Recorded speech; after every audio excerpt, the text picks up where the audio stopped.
Magandang buhay mga bata! Halina, samahan niyo ako na pag-aralan ang ating bagong aralin.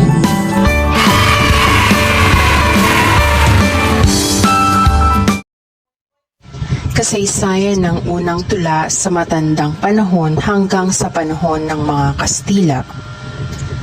Maraming pag-aaral na ang nagpatunay na ang paghabi at pagbigkas ng tula ay likas na sa ating mga ninuno. Bahagi na ito ng kanilang pamumuhay. Ang ibang maiikling tula ay sariling likha ng mambibigkas ng tula at iyong iba ay nagaya lamang dahil naisaulo ito. Sinasabing ang mga Tagalog ay mayaman sa maiikli at mahabang tula bago pa man tayo nasakop ng ibang bansa. Sa katunayan, naisatitik ang maikling tugmang ito sa ilang aklat tulad ng Vocabulario de la Lengua Tagala nina Padre Juan de Noceda at Pedro San Lucas, kung saan natagpuan dito ang matulaing pagpapahayag gaya ng bugtong at kawikaan. Ang bugtong ay tugmang nagpapahayag ng kaisipan na nanghahamon sa mga tao na hulaan ang salitang inilalarawan ng mambubugtong.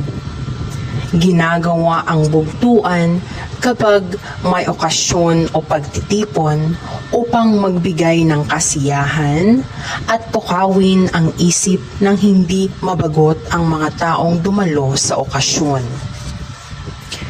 Bukod sa bugtong, sumilang din ang kawikaan, salawikain at kasabihan. Nagpapakita naman ito ng asal, mga kilos at gawin ng mga tao sa kanilang pang-araw-araw na gawain.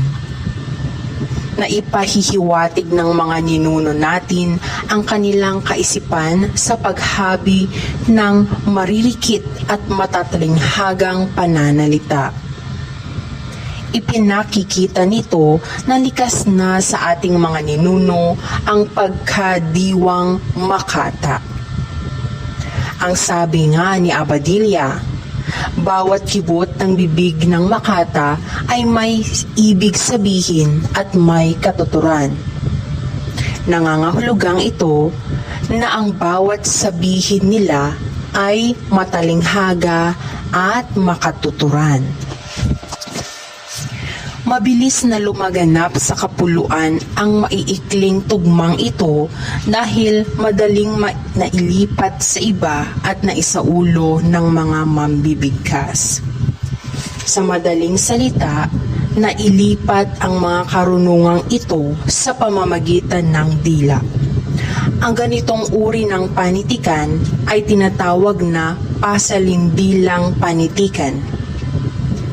Ayon kay Arrogante, ito'y paglilipat ng karunungan ng naunang henerasyon sa sumusunod. Ito rin ang dahilan kung bakit naipamana sa atin ang mga karunungang bayan. Naisulat din ang mga karunungang bayan noon sa mga dahon, balat ng punong kahoy, at iba pang pwedeng pag-ukitan ng mga bungang isip ng mga ninuno natin. May sarili na tayong sistema o paraan ng pagsulat noon na tinatawag na baybayin. Ang baybayin ang nagpatunay na bago pa man nandayuhan sa ating bansa ang mga Negrito o Aita, Indones at Malay, ay marunong nang bumasa at sumulat ang ating mga ninuno. Bunga nito, pinag-aralan ng mga Kastila ang ating wika.